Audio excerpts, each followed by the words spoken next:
La calumnia es un delito que consiste en imputar a alguien falsamente un delito o una falta grave, es decir, es el acto de acusar de manera intencional a una persona de algo que no ha hecho para dañar su reputación o prestigio. La calumnia es un delito establecido por el Código Penal colombiano en su artículo 221 y es sancionado con penas privativas de libertad y multas.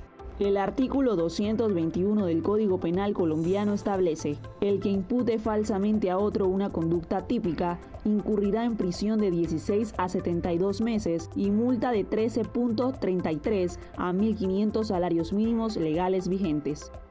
Un caso de calumnia agravada y una querella envuelven al expresidente Álvaro Uribe desde el 6 de abril del 2017, cuando en su cuenta de Twitter escribió lo siguiente, abro comillas: entonces Daniel Coronel debe someterse a la JEP para que confiese su delito de narcotráfico, cierro comillas, en la que Quintero no dudó en interponer una querella en contra del exmandatario por difamación y calumnia agravada, y fue hasta ahora, 6 años después, que la Fiscalía pudo citarlo y llevarlo a un diálogo de conciliación.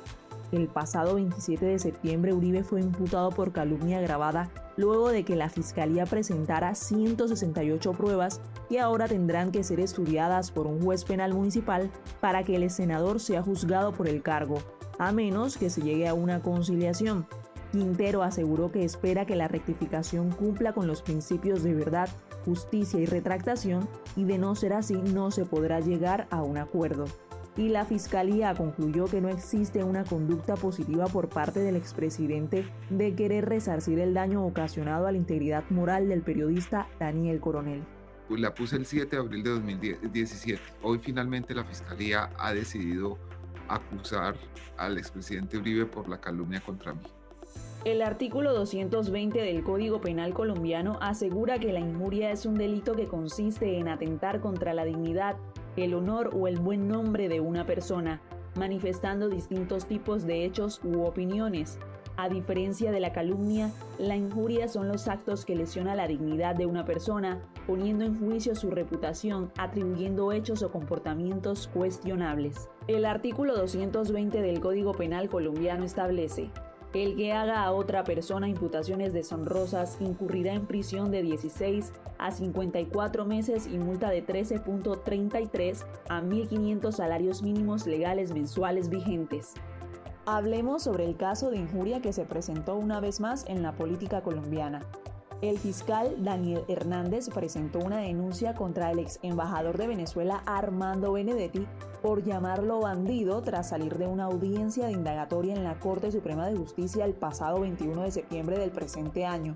El fiscal afirmó que los comentarios de Benedetti se dieron luego de haber cumplido con su cita ante el despacho del magistrado Francisco Farfán por supuestas presiones para que la fiduprevisora otorgara beneficios pensionales a maestros del departamento de Córdoba, llamándolo bandido.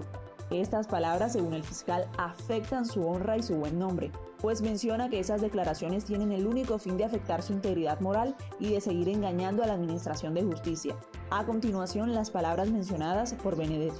Hay una supuesta persona que había echado unos cuentos míos, pero nunca había declarado en contra mía. Lo único que hay son 2 declaraciones en donde él dice que lo iban a ayudar con un principio de oportunidad y no lo hicieron porque no habló mal de Benedetti. Después, en noviembre de 2017, él dice que Hernández y el fiscal Parada, estamos hablando del bandido del fiscal Daniel Hernández, que fueron a decirle que hablara mal en mi contra.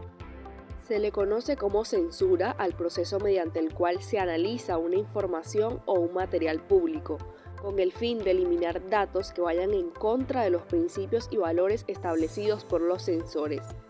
Esta práctica es común en los países sin democracia, donde los gobernantes son los censores encargados de determinar o controlar la información que será transmitida a la población. No habrá nueva concesión para ese canal golpista de televisión que se llamó Radio Caracas Televisión. Se acaba la concesión. Ya está redactado la medida, así que vayan preparándose, apagando los equipos, pues. No se va a tolerar aquí ningún medio de comunicación que esté al servicio del golpismo. Este caso presentado ocurrió en mayo del año 2007 en Venezuela. cuando el expresidente Hugo Chávez decidió no renovar la concesión del canal RCTV. Esta censura se dio debido a que el mandatario consideraba que este medio promovía un golpe de Estado en contra de su gobierno.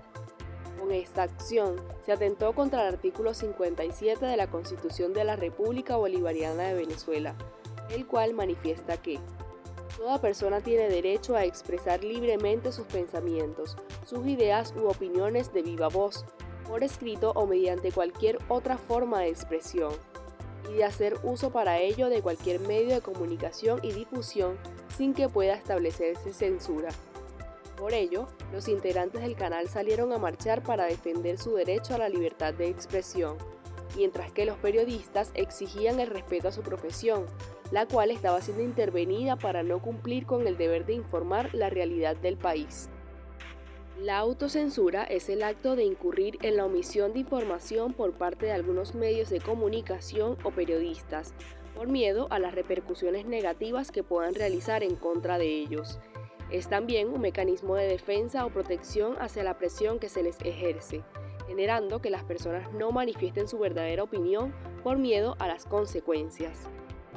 Para mí ejercer periodismo en Venezuela básicamente es no ejercerlo, porque no puedo luchar por la verdad, que es lo que para mí es el periodismo, siempre mostrar lo que está pasando de manera correcta. Algo curioso que pasa en Venezuela es que ya los medios tradicionales se enfocaron como a decir la noticia como es por encimita y ya. Entonces yo siento que los periodistas ya de investigación que quedan en mi país están más hacia el área digital, medios digitales, que obviamente allá hay más libertad de expresión. A pesar de todas las protestas realizadas por los venezolanos para defender sus derechos, estos no han podido ganar la batalla. Por esta razón, muchos periodistas deciden callar para resguardar sus vidas y las de sus familias. Otros optan por los medios digitales que les ofrecen un poco más de libertad, aunque esto también implica poner en riesgo sus vidas, mientras que un tercer grupo decide emigrar del país para ejercer su profesión con responsabilidad, luchando por la verdad y la justicia. Es importante resaltar que tanto la censura como la autocensura violentan el derecho a la libertad de expresión. En el contexto colombiano, esto se encuentra establecido en el artículo 20 de la Constitución Política, en donde se manifiesta que se garantiza a toda persona la libertad de expresar y difundir su pensamiento y opiniones, la de informar y recibir información veraz e imparcial, y la de fundar medios masivos de comunicación. Estos son libres y tienen responsabilidad social. Se garantiza el derecho a la rectificación en condiciones de equidad. No habrá censura. Ahora bien, ante los casos presentados en los que se evidencian los delitos de daño hacia el buen nombre, calumnia e injuria, y la violación del derecho de la libertad de expresión, censura y autocensura, surge una pregunta. ¿Qué papel desempeña la ética profesional en las diferentes situaciones presentadas desde el ejercicio periodístico? La ética profesional implica el respeto a la reputación y dignidad de las personas. Es por tanto que los periodistas deben tener cuidado de no difamar o dañar la imagen de alguien sin fundamentos veraces. Es importante que las noticias se basen en investigaciones rigurosas y fuentes confiables, evitando cualquier forma de sensacionalismo o difamación injustificada.